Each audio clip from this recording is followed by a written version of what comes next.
नमस्कार अनि हार्दिक स्वागत श्रोता। रेडियो कान्तिपुर, रेडियो राष्ट्रकोमा यो हो कार्यक्रम द हेडलाइनर्स, जहाँ हामी समसामयिक विषयवस्तुमा आधा घण्टा विचार विवेचना गर्छौं। कार्यक्रमको नयाँ श्रृङ्खलाका साथ उपस्थित भएको छु। मेरो नाम हो पवन। आज पनि तपाईसँग प्रत्यक्ष र परोक्ष सरोकार राख्ने विषयवस्तुलाई उठाउने जमर्को गरेका छौं र हामीले छानेको विषयवस्तु अनि त्यो विषयवस्तुमाथि विचार विवेचना गर्नका लागि निम्ति आएका अतिथिलाई तपाईँ 5441 905 मा आफ्नो प्रश्न वा जिज्ञासा टिपाउन सक्नुहुनेछ। तर एउटा जानकारी, यदि तपाईले सोध्न खोज्नु भएको प्रश्नको जवाफ कार्यक्रमका दौरान नै आइसकेको छ भने कृपया त्यस्ता खालका प्रश्न हामीलाई नटिपाएर सहयोग गरिदिनुहोला।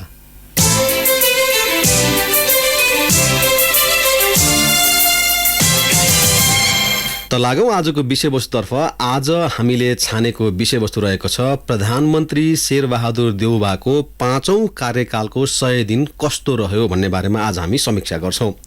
हुन त सरकारको 100 दिनमा प्रमुख प्रतिपक्षी दलले पनि खासै धेरै आलोचना गर्ने वा टीका टिप्पणी गर्ने चलन छैन। तर यस अर्थमा भने यो पटक जुन सरकार गठन भएको थियो र त्यो सरकारको पूर्णता पाउनकै लागि पनि निकै लामो समय लागेको कारणले गर्दाखेरि पनि अहिले 100 दिन भन्दा पनि अब बाँकी दिन चाहिँ कस्तो हुन्छ सरकारको भन्ने बारेमा चाहिँ धेरै टीका टिप्पणीहरू भएका छन् र 100 दिनमा सरकारले गर्न नसकेको कामहरू अब जति चाहिँ समय सरकारलाई प्राप्त छ त्यति समयभित्र उसले गर्न सक्छ कि सक्दैन भन्ने आशंकाहरूका बीचमा सरकारको मधुमास कस्तो रह्यो भन्ने बारेमा आज हामी कुराकानी गर्नेछौँ र यसका लागि हाम्रो टेलिफोन सम्पर्कमा आइसक्नु भएको छ विश्लेषक डाक्टर उद्धव प्याकुरेल। डाक्टर साहब, यहाँलाई कार्यक्रममा स्वागत छ। हजुर, धन्यवाद। आराम हुनुहुन्छ डाक्टर साहब? ठीक छु। अब देशलाई चाहिँ आराम छैन भनेर भन्ने प्रतिपक्षीले भन्न थालेका छन् हैन। अब सरसर्ती हेर्दा अब सरकार पक्षकाहरूले चाहिँ यो सरकारले जतिको अरू सरकार कसैले कामै गरेनन् भनेर भन्छन्। प्रतिपक्षीको कुराकानी गर्ने भने यो जतिको झुर सरकार कोही छैन भनेर भन्छन्। अब विश्लेषकका नजरबाट चाहिँ सरकारको 100 दिन तपाईँ कस्तो देख्नुहुन्छ? अब कुनै पनि सरकारको अहिले तपाईँले भन्नुभयो जस्तै बिहानीले दिनभरिको सङ्केत गर्छ अथवा हुने बिरुवाको चिल्लापात भने जस्तै गरी 100 दिनलाई चाहिँ सुरुवाती दिन कस्तो रह्यो त्यसको आधारमा एनालिसिस गर्ने गरिएको चलन छ। तर सँगसँगै अहिले तपाईँले भूमिकामा राख्नु भएको जस्तै साँच्चीकै अब दुईटा कुरा महत्त्वपूर्ण हुन्छ होला। एउटा चाहिँ सरकारमा आइसकेपछि विश्वासको मत लिएको दिनमा प्रधानमन्त्रीले के प्रतिबद्धता जनताका समक्ष गरेका थिए त्यो पूरा गर्नलाई उनले कसरत गरेका छन् कि छैनन्, एउटा कुरा त्यसरी हेर्नुपर्ने होला। सरकारको तर्फबाट हेर्दा, जनताको तर्फबाट हेर्दा चाहिँ फेरि जनताले हरेक सरकारबाट सुशासन, अरू उनका दैनिक समस्या, बीचबीचमा भइपरि आउने यो बाढी पहिरो भूकम्प लगायतका यो क्षतिको सन्दर्भमा एड्रेसलका कुरा, यी सबै कुराहरू चाहिँ अर्को तरिकाले हेरेर आउन सक्छ होला।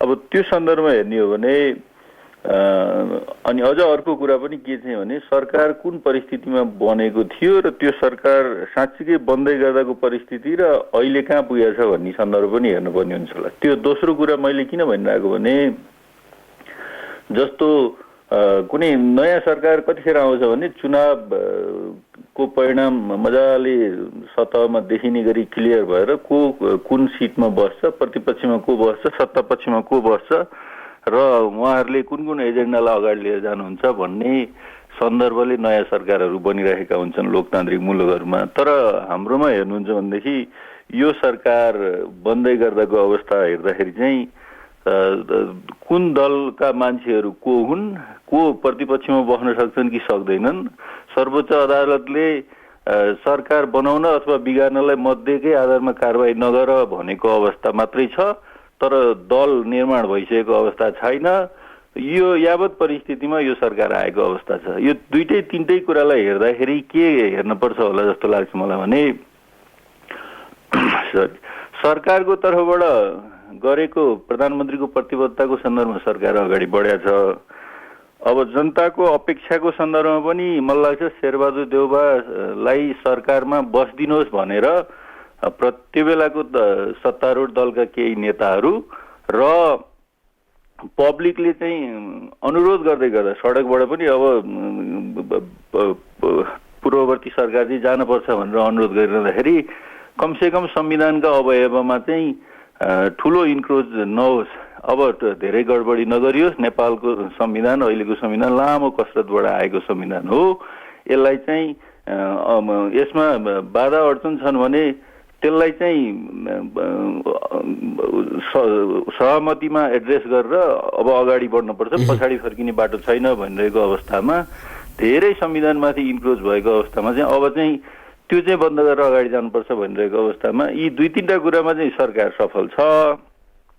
1-2टा अपवाद बाहेक, जस्तै अध्यादेशको सन्दर्भमा पूर्ववर्ती सरकारकै पुनरावृत्ति भयो कि भन्ने सन्दर्भ पनि छ। त्यो बाहेक सन्दर्भमा अगाडि बढिरहेको छ भने सरकार चाहिँ अब जनताको अपेक्षा कतिपय सन्दर्भमा पुरा नगरेको हो कि जस्तो पनि देखिन्छ। अब यहीँनिर प्रसङ्गमा तपाईँकै कुरामा जोड दिने हो भने डाक्टर प्याकुरेल, जस्तो अब खास यो सरकारसँग त्यति ठुलो आम अपेक्षा वा चाहिँ हुन्छ नि अब ठुलै के चमत्कारै केही गर्छ भन्ने खालको त जनताले पनि चाहिँ चाहना प्रकट गरेका थिएनन्। अघि यहाँले भन्नुभएको जस्तो अब सडकमै अर्को सरकारको चाहिँ हुन्छ नि विकल्प दिनु पर्छ भन्ने खालको आवाज उठिसकेपछि बनेको सरकार भएका कारणले गर्दाखेरि अब पूर्ववर्ती सरकारको अलोकप्रियताको आलोकमा निर्माण भएको यो सरकारले पनि चाहिँ अब एकदम अनुकूलता त थियो नि होइन प्रधानमन्त्री शेरबहादुर देउवालाई कि अब म राम्रो काम गर्ने अथवा यसभन्दा अगाडिका 4 कार्यकालमा जुन उहाँको चाहिँ त्यो छवि त्यति उन्नत राम्रो नभएको छविलाई सुधार्ने पनि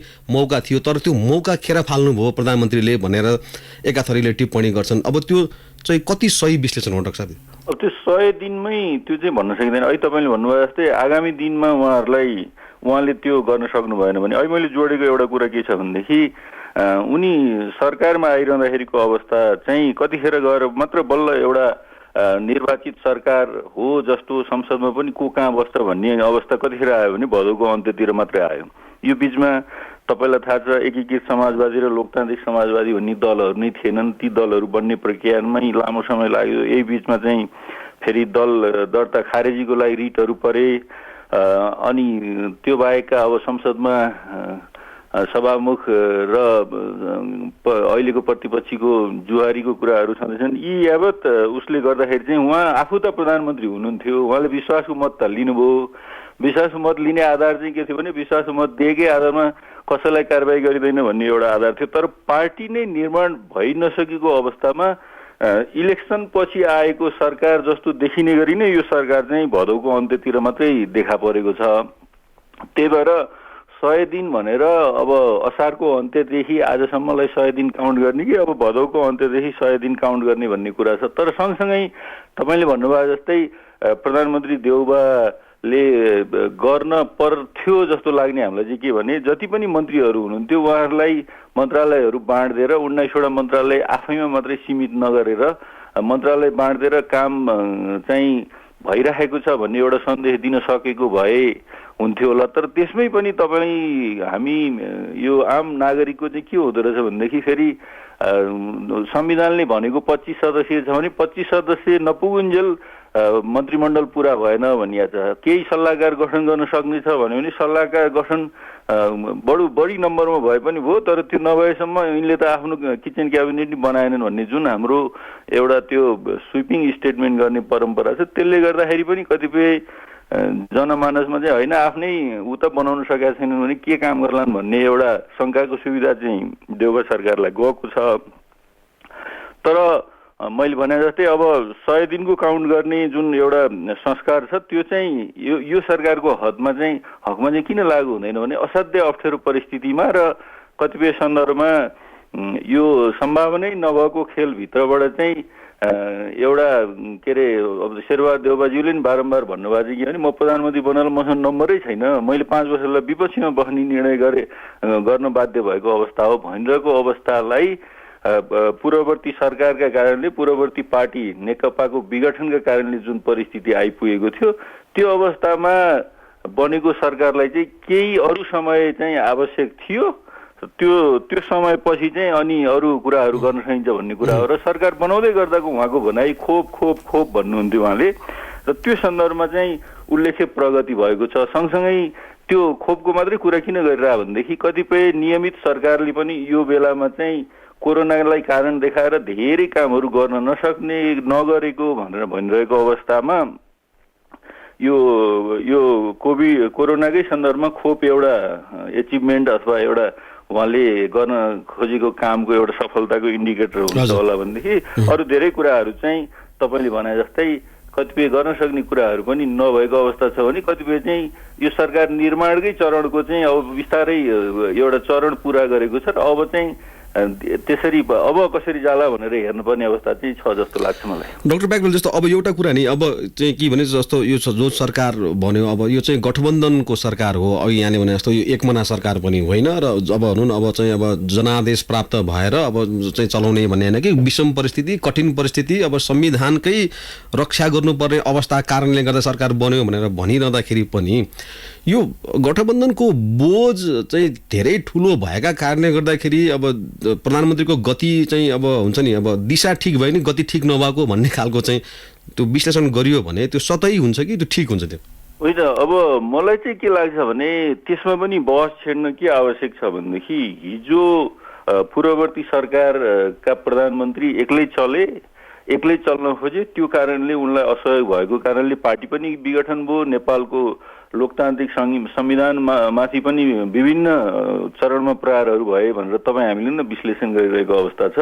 त्यो बेलाकै प्रधानमन्त्री अलिकति लचक भइदिएको भए त्यो बेलाकै प्रधानमन्त्री त्यहाँ पार्टीभित्रको जुन संयोजन थियो त्यो संयोजनलाई मिलाएर जान सकेको भए अहिलेको परिस्थिति आउँदैन थियो भनेर तपाईँ हामी भनिरहेको अवस्थामा र हाम्रो देशले अङ्गीकार गरेको मिश्रित निर्वाचन प्रणाली समानुपातिक र अर्को फर्स्ट पास्ट द पोस्ट दुईटा निर्वाचन प्रणालीको कारणले कसैको पनि बहुमत नआउने र बहुमत नै आएर एकल पार्टी भए पनि त्यहाँभित्र विभिन्न धारहरू रहने हाम्रो यथार्थलाई हेर्दाखेरि चाहिँ प्रधानमन्त्री लचक नभइकन अथवा पार्टी नेता लचक नभइकन देश अगाडि बढ्दैन। त्यो सन्दर्भलाई हामीले नजरअन्दाज गरेर अहिले यो गठबन्धन हाबी हुन्छ अथवा के हुन्छ भनेर जान खोजियो भने फेरि अर्को ब्लन्डर हुन्छ, अर्को तानाशाहको हामी अनुमान गर्न लागेको जस्तो देखिन्छ। त्यही भएर अहिले हामीले बहस गर्नुपर्ने चाहिँ मेरो विचारमा चाहिँ अब तिमी के अरे एकै पार्टीले बहुमत ल्याए पनि त्यहाँभित्र पनि कोलिसन जस्तै कल्चर हुनेछ, जुन कुरा हिजो बहुमत प्राप्त कङ्ग्रेसको सन्दर्भमा पनि लागू भएको थियो। पार्टी त्यही बेला विभाजन भयो, मलाई एकमना बहुमत आएको हो भने जसरी डिल गर्दाखेरि र अहिले भर्खरै पूर्ववर्ती सरकारको पनि त्यही हालत भएको अवस्थामा हाम्रो डिस्कोर्स चाहिँ अब चाहिँ लोकतन्त्र भनेको सबैको तन्त्र हो। त्यहाँ एक भोटवाला मतदाताको पनि त्यत्तिकै अधिकार हुन्छ र पार्लियामेन्टमा पनि एक सिटवाला र इभन बहुमत प्राप्त दलमा पनि विभिन्न धारहरूमध्ये साना ठुला सबै धारको चाहिँ एउटा सहभागितामा र छलफलमै सरकार अगाडि बढाउनुपर्छ भन्ने कुरालाई चाहिँ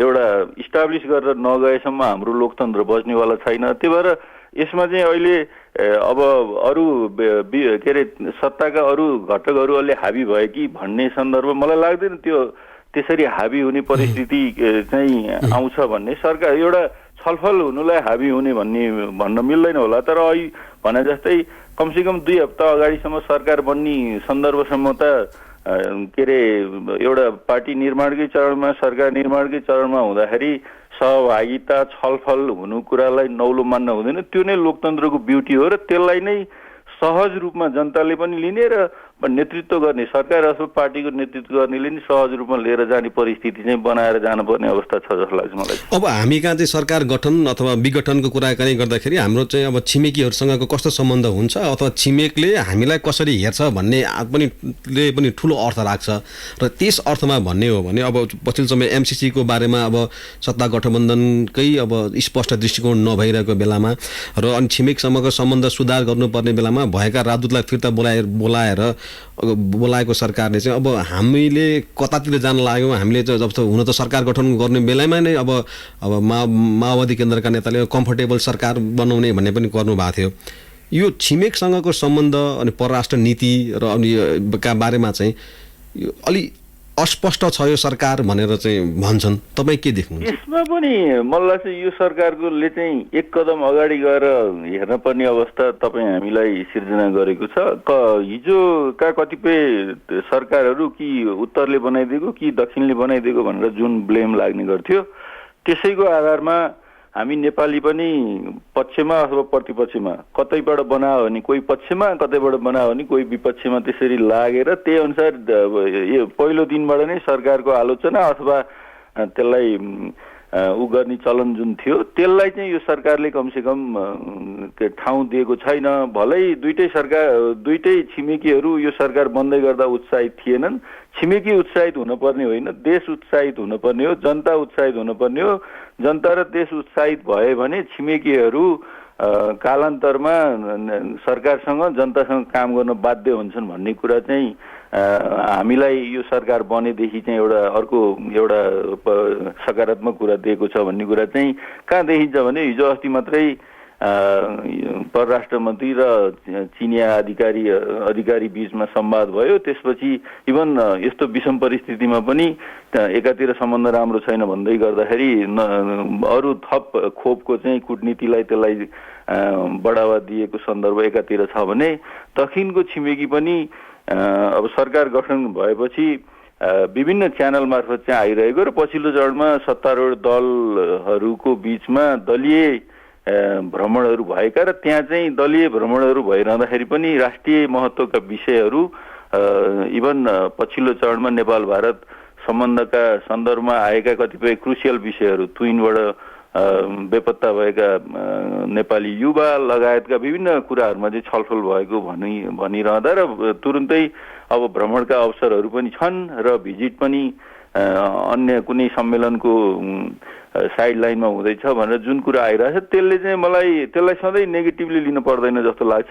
किन भन्दा अहिले मैले त्यो नेगेटिभली नलिएर पोजिटिभ सकारात्मक रूपमा लिने कुरा चाहिँ के भने कमसेकम यो सरकार कुनै विदेशीले बनाएको अथवा कुनै विदेशीको छिमेकीको छायाको सरकार हो भन्ने चाहिँ परेको छैन। त्यसले पनि यो सरकारको चाहिँ एउटा सबल पक्ष हो भन्ने लाग्छ मलाई। अब बाह्य चाहिँ अब सन्तुलनको कुरा त एकातिर भयो डाक्टर प्याकुरेल, तर अब आन्तरिक रूपमा गर्ने हो भने अब यो अहिले चाहिँ प्रमुख प्रतिपक्षको जुन छ नि अब संसद लगातार अवरुद्ध हुँदाखेरि पनि विपक्षी दललाई चाहिँ बाइपास गरेर उसलाई अब पेलेर जाने खालको जुन नीति अख्तियार गरेको छ, संवादहीनताकै अवस्था आएको छ विपक्षी दलसँग भन्ने कुरा चाहिँ अब यो कता कता बाहिर मिलाउन खोज्दाखेरि यो भित्रकै अब आन्तरिक चाहिँ समन्वय नै नहुँदाखेरि झन् अप्ठ्यारो पर्छ कि भन्ने संशय पनि छ नि फेरि। त्यो चाहिँ अब हिजो मात्रै कता पढिरहेको थिएँ, मैले बारम्बार सम्पर्कमा रहेको छु। अहिलेसम्म वातावरण बनेको छैन। प्रधानमन्त्रीज्यूको भनाइ आएको छ विपक्षी दलका नेतासँगको र मन्त्री मार्फत चाहिँ विभिन्न चरणमा छलफलहरू भइरहेको भन्ने पनि सुनिएको छ। तपाईँले भने जस्तै त्यो च्यालेन्ज हो।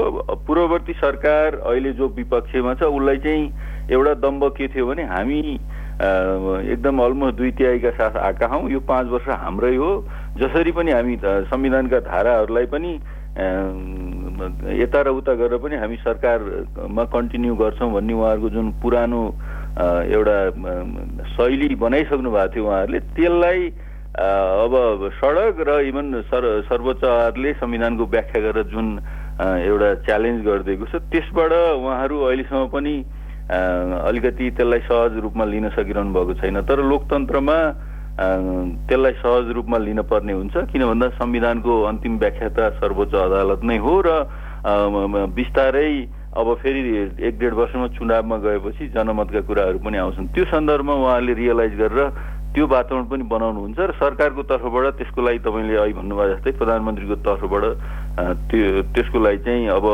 कदमहरू अरू सबल रूपमा कदमहरू चाल्न चाहिँ आवश्यक छ। हजुर, यहाँ हुनुहुन्छ रेडियो कान्तिपुर रेडियो राष्ट्रकोमा कार्यक्रम हो द हेडलाइनर्स। द हेडलाइनर्समा आज हामी प्रधानमन्त्री शेरबहादुर देउवाको मन्त्री परिषदको 100 दिन अथवा भनौँ सरकारको 100 दिनको बारेमा विश्लेषक डाक्टर उद्धव प्याकुरेलसँग कुराकानी गरिरहेका छौँ। यतिखेर ब्रेक लिनुपर्ने बेला भएको छ। ब्रेकपछि म श्रोताका जिज्ञासा लिएर आउनेछु र टेलिफोन सम्पर्कमा रहनुभएका डाक्टर साहबलाई म टेलिफोन सम्पर्कमा रहन अनुरोध गर्छु। अहिलेलाई भने ब्रेकको पालो। ब्रेकपछि पुनः स्वागत छ। यहाँ हुनुहुन्छ रेडियो कान्तिपुर रेडियो राष्ट्रकोमा कार्यक्रम हो द हेडलाइनर्स। द हेडलाइनर्समा आज हामी देउवा सरकारको 100 दिनका बारेमा कुराकानी गरिरहेका छौँ र यसका लागि हाम्रो टेलिफोन सम्पर्कमा हुनुहुन्छ विश्लेषक डाक्टर उद्धव प्याकुरेल। डाक्टर साहब, यहाँलाई पुनः स्वागत छ कार्यक्रममा। हजुर, धन्यवाद। अब यहाँ हाम्रो केही श्रोताहरूको प्रश्न रहेको छ, समय छोटो भएको कारणले गर्दाखेरि म सकेसम्म संक्षिप्त उत्तरको पनि आश गर्छु। श्याम खतिवडाले इनरुवा सुनसरीबाट र चुडामणि भट्टराईले रतुवामाई 9 मोरङबाट सोध्नु भएको छ। अब अहिले यो प्रतिपक्षको अहिलेको अवस्था र सरकारको क्रियाकलाप हेर्दाखेरि यो मुलुक अब अर्ली इलेक्सनमा जान्छ पनि भन्छन्, तपाईँ के ठान्नुहुन्छ भनेर सोध्नु भएको छ। मलाई अब पूर्ववर्ती अवस्था हेर्दाखेरि यो सरकार कुनै अमुक सरकारले चाहिँ बारम्बार संसद विघटन गरेर नयाँ चुनावमा जाने जुन संवैधानिक पनि थिएन, संविधानका लेखिएकै धाराहरूलाई पनि अपव्याख्या गरेर जुन त्यो हदमा जाने चेष्टा गरियो, त्यसको जगमा बनेको सरकार हो। त्यही भएर यसले अब सबै उपायहरू अवलम्बन गरेर संवैधानिक प्रक्रिया पूरा गर्दाखेरि पनि नसकेको अवस्थामा बाहेक यो सरकारलाई अर्ली इलेक्सनमा जाने म्यान्डेट छैन र त्यतातिर जाँदैन होला भन्ने लाग्छ। यो सरकारले कमसेकम जनतासँग गरेको बाचा भनेको के हो भने संविधान अन्तर्गत संसदको जुन आयु छ त्यो आयुलाई म बीचमा मर्न दिन्न, त्यसबाट उब्जिने अस्थिरता र त्यो निर्वाचनका नाममा जनतामा पर्ने व्यवहारको चाहिँ म जिम्मेवारी लिन्न भन्ने एउटा कसम खाएर आएको सरकारले चाहिँ सहज परिस्थिति रहउन्जेल नै अर्ली निर्वाचनमा जाने सम्भावना चाहिँ म चाहिँ देख्दिनँ। पोखराबाट शम्भु देवानले सोध्नु भएको छ, नेपालको राजनीतिमा लोकतान्त्रिक गणतन्त्र निर्विकल्प होइन भन्ने बहस पनि छेडिएको छ। अब अरू पार्टीहरूले पनि यस्ता खालको कुरा गर्न थालिसकेका छन्, तपाईँलाई के लाग्छ भनेर सोध्नुहुन्छ? अब अहिलेको नेपाली सोसाइटी का बीचमा केही व्यक्ति अथवा समूहले त्यसबारेको बहस गरिरहे पनि नेपालको समाज चाहिँ कमसेकम नेपाली समाजले आधुनिकताको अन्तर्गत रहेर शासित हुन थालेको कमसेकम 70-80 वर्षको इतिहास हेर्दाखेरि हामी विश्वका धेरै मुलुकहरूभन्दा पनि कमसेकम जनता चाहिँ लोकतान्त्रिक छन्, उनीहरू लोकतान्त्रिक व्यवस्था चाहन्छन्, त्यसको राम्रो समन्वय भलै चाहन्छन् उहाँहरू, तर व्यवस्थाको विरोधी छैनन् भन्ने लागिरहँदाखेरि चाहिँ मलाई चाहिँ अब पश्चागामी कदमहरू चाहिँ नेपाली जनताले स्वीकार्छन् भन्ने लाग्दैन। डेफिनेटली कुनै पनि व्यवस्था जनताले चाहँदाखेरि निर्विकल्प हुँदैन, तर अहिलेको अवस्थामा यसलाई राम्रोसँग म्यानेज गरेर जनपक्षीय बनाएर लान सकियो भनेदेखि त्यो विकल्प नेपाली जनताको लागि अर्को अहिलेको भन्दा पश्चागामी विकल्प नेपाली जनताको लागि पाच्य छैन र पाच्य हुन पनि हुँदैन।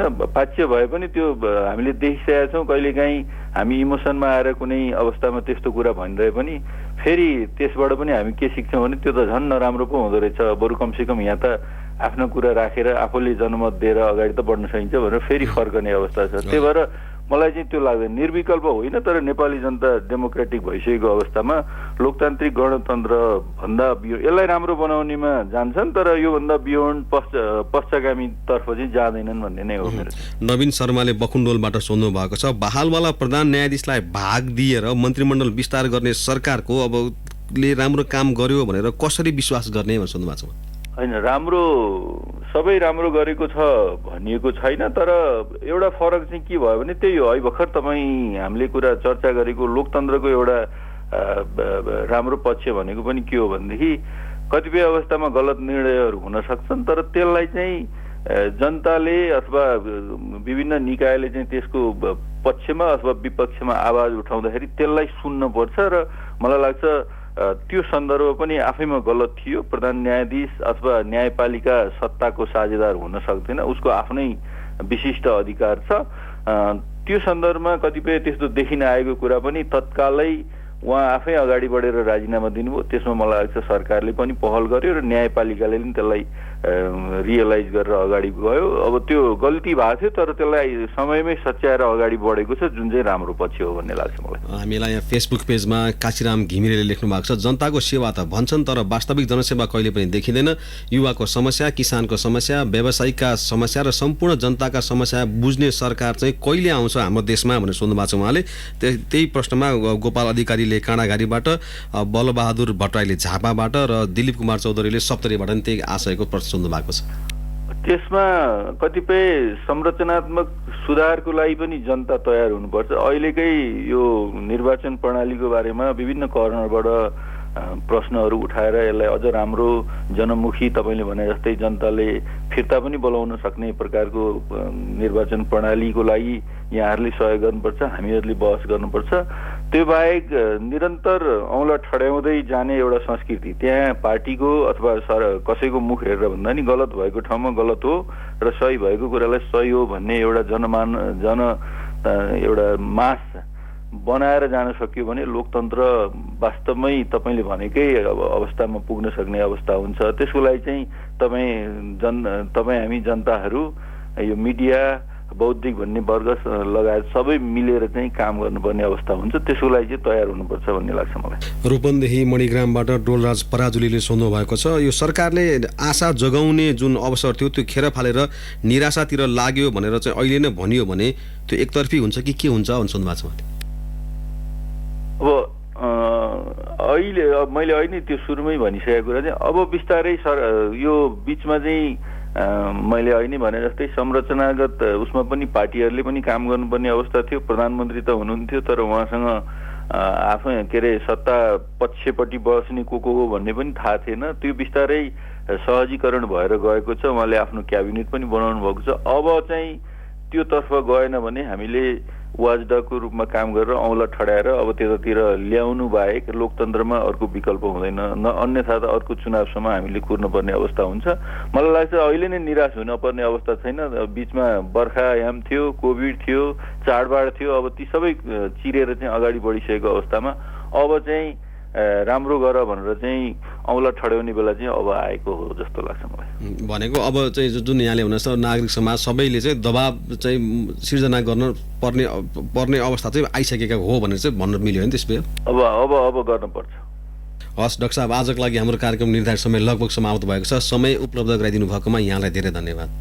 ल, मेरो कुरा पनि राख्न दिनुभयो। आज दसैँ भर्खरै सकिएको छ, तिहार आउँदैछ। चाडबाडको शुभकामना सबैलाई र यहाँलाई पनि, यहाँको टिम र यहाँलाई पनि धन्यवाद। हस्, धन्यवाद। उहाँ हुनुहुन्थ्यो डाक्टर उद्धव प्याकुरेल, विश्लेषक। र आज हामीले अब देउवा सरकारको जुन 100 दिन पुरा भएको छ त्यो 100 दिन कस्तो रह्यो भनेर हामीले विश्लेषण गर्ने प्रयास गऱ्यौँ। हुन त अब विभिन्न कोणबाट यसका विश्लेषण गर्न सकिन्छ। सरकारको समर्थन गर्नेहरूले सरकारले चाहिँ यो जतिको राम्रो काम अहिलेसम्मको भागै थिएन भन्ने खालका पनि प्रचारहरू नभएका होइनन्।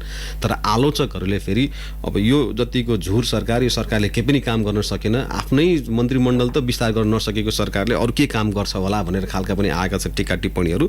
तर ती सबै टिका टिप्पणीहरूबाट बीचबाट वस्तुनिष्ठ भएर हामीले आज सरकारको 100 दिन वा भनौँ जुन अब संसदीय अब अभ्यासमा सरकारको चाहिँ मधुमास भनेर भन्ने गरिन्छ, अब त्यसका बारेमा कुराकानी गऱ्यौँ। भोलि नयाँ विषय र प्रसङ्गका साथमा पुनः